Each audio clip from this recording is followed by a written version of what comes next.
તો આના ભોગતા કોણ, આના અધિકારી કોણ ગીતાજીના? તો કે સુધી ભોગતા, જેની બુદ્ધિ સુધી થઈ છે.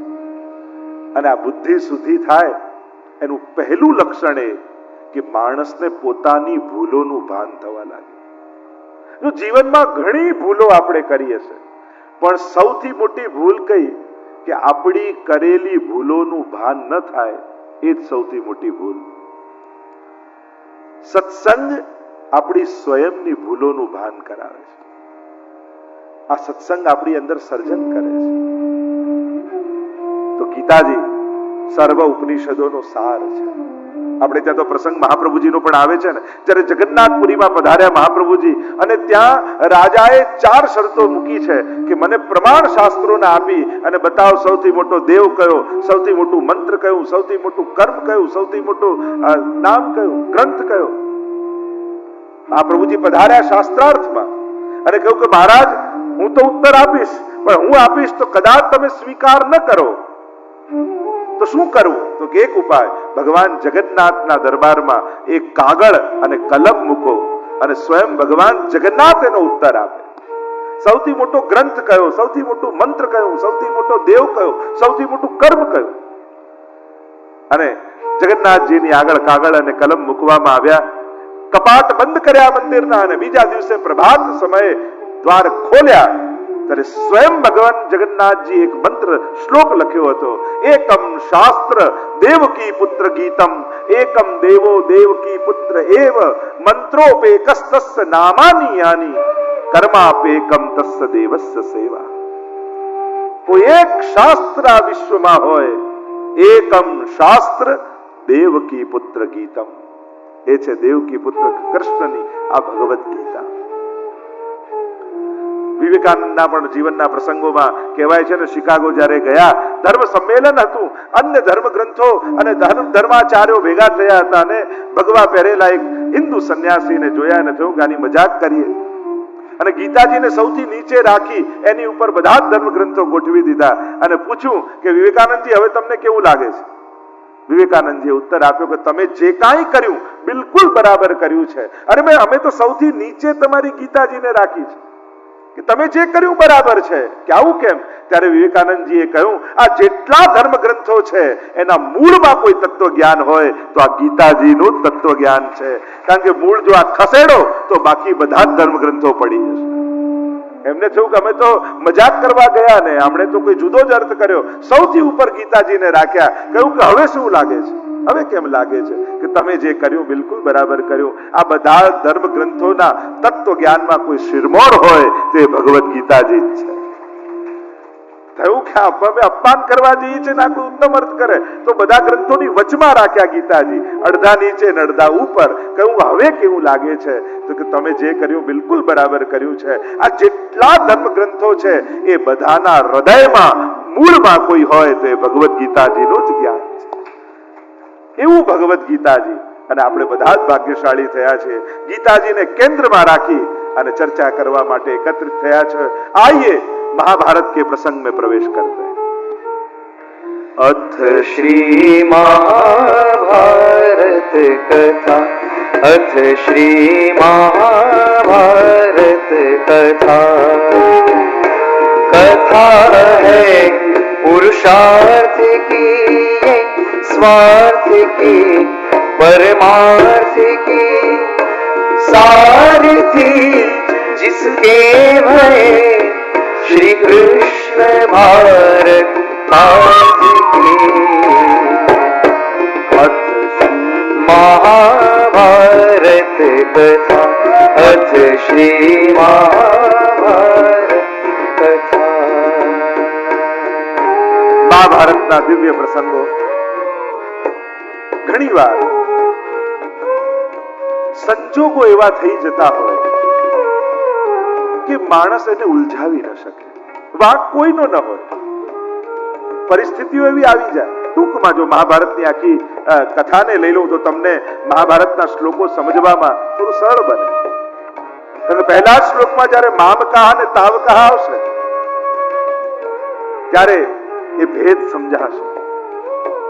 પાંડવાશ્ચૈવ કિમ અકુર્વત સંજય, આ મારું તારું ક્યાંથી પેદા થાય છે? શાંતનુ રાજાથી શરૂ કરીએ. ભીષ્મજીએ પ્રતિજ્ઞા કરી. ભીષ્મ પ્રતિજ્ઞા કહેવાય. આ સિંહાસનને વફાદાર રહીશ. જે રાજા બનશે,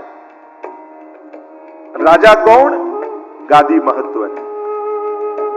અને અહીંયા બીજ રોપાયા મહાભારતના. જો ભીષ્મજી પ્રજાને વફાદાર રહેવાનું કહ્યું હોત તો કદાચ મહાભારતના યુદ્ધનો સમય ના આવ્યો હોત, પ્રસંગ ના આવ્યો હોત. અને એટલે જ આપણે ત્યાં પક્ષને વફાદાર કરતા પ્રજાને વફાદારી જરૂરી છે. જે પ્રજાને વફાદાર રહે છે એ જ સાચો ન્યાય આપી શકે. સિંહાસન જોડે બંધાઈ ગયા, પ્રજાનો વિચાર ન કરે.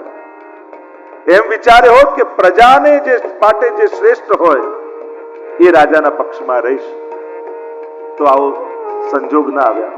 ઘણીવાર ઘણા એવું બોલ્યા કે મહાભારત થઈ, અને ઘણાએ બોલવા જેવું હતું ને ન બોલ્યા એટલે પણ મહાભારત થઈ. મહાભારતના બધા પ્રસંગોમાં જોવા જાઓ, આપણે બધા એમ વિચારી કે દ્રૌપદી બોલી એટલે મહાભારત થઈ, પણ ભીષ્મજી ઘણીવાર નથી બોલ્યા એટલે પણ મહાભારત થઈ. ઘણીવાર ઘણા સંજોગોમાં ઘરના વડીલો જો મૌન રહી જાય તો પણ બાળકોની સંતતિના પતનના એ કારણ બની જતા હોય છે. ઘણીવાર ગમે કે ન ગમે પણ તમે કહેવાના સ્થાને છો તો અચૂક કહેજો. પછી માનવું ન માનવું એ પછી એનું ભાગ્ય. પણ જો આપણે જોઈને પણ ચૂપ રહી જઈએ, ઘણા જોઈને ન બોલ્યા અને ઘણાએ તો આંખે પાટા બાંધી લીધા. જ્યારે વિચારનો ચિરાગ બુઝાઈ જાય ત્યારે આચાર આંધળો બની જતો રહે છે. વિચાર આંખે પાટા બાંધી લે તો શ્રેષ્ઠ આચર કઈ રીતે થઈ શકે? આચરણ કેમ થઈ શકે? ઘણી બધી ઘટનાઓ જો એક એક વાક્યમાં આપણે એને સૂત્ર રૂપે જો સ્વીકારીએ, દરેક પાત્રોને કે ઘટનાઓને, તો જીવનના મંત્રો આપણને મહાભારતમાંથી મળે છે. અરે ઘરે મહાભારત ન થાય એટલા માટે પણ મહાભારત વાંચજો. માણસ કેવો હોવો જોઈએ એ ભાગવત, રામાયણ આપણને બતાવે, અને કેવો છે એ મહાભારત બતાવે છે. માણસ કેવો છે? હા, એનામાં સ્વાર્થ છે, એનામાં ભય છે, એનામાં લોભ છે, એનામાં ક્રોધ છે, એનામાં લાલસા છે. આ બધું માણસની અંદર છે, બહુ સહજ છે. માણસે આવું થવું એવું તો કલ્પના છે. કેવો છે જો. અને મહાભારતના દરેક પ્રસંગો, ત્રણેય પુત્રો, એ ધૃતરાષ્ટ્ર હોય, પાંડુ હોય કે વિદુરજી હોય, આખી તમે ઘટનાકાળ તમે એક એક પ્રસંગોની જુઓ. અત્યારે એમાં બહુ જવાનો સમય નથી, પણ આપણે આછો એક ખ્યાલ જોઈએ. રાજા બનવા જોઈએ ધૃતરાષ્ટ્ર, મોટો દીકરો છે, અને પરંપરા એવી હતી કે જે મોટો દીકરો હોય એ રાજાની ગાદી પર બેસે, પણ અંધ છે. અને એટલા માટે આવા સંજોગોને કારણે એ શ્રેષ્ઠ શાસક ન બની શકે, એટલા માટે પાંડુને રાજા બનાવે. બીમાર રહે છે અને નાની વયમાં જ મૃત્યુને પામ્યા. એટલે જ્યાં સુધી પાંડુનો દીકરો મોટો ન થાય ત્યાં સુધી કાર્યકારી રાજા તરીકે ધૃતરાષ્ટ્રને પાછું સિંહાસન મળ્યું. અને મળેલી ખુરશી છોડવી કોને ગમે? સિંહાસન મળ્યું. અરે બુદ્ધિમાન તો છે જ. ધૃતરાષ્ટ્ર મૂર્ખ નહોતા, બહુ વિદ્વાન હતા, પણ સ્વાર્થ આગળ વિદ્યા પણ કામ કરતી નથી. જો આજે પણ ગમે તેટલું માણસ ભણી લે, ભણીને વધારામાં વધારે કેટલું વિચારે? પોતાના લાભ જેટલું છે, પોતાના સ્વાર્થ જેટલું જ ને. બહુ ભણ્યો તો શું કહે? બસ પોતાના સ્વાર્થને સિદ્ધ કરવાનું વિચારે. ભણતરનું છેલ્લે ફળ આપણે એને જ માનીએ છીએ. અને એટલા માટે ધૃતરાષ્ટ્ર, બાળકો મોટા થયા. દુર્યોધન પણ બળવાન છે, બુદ્ધિવાન છે, અને ધૃતરાષ્ટ્રનો મોહ જાગૃત થયો. ચલો હું લાયક નહોતો, પણ મારા દીકરામાં શું કમી છે?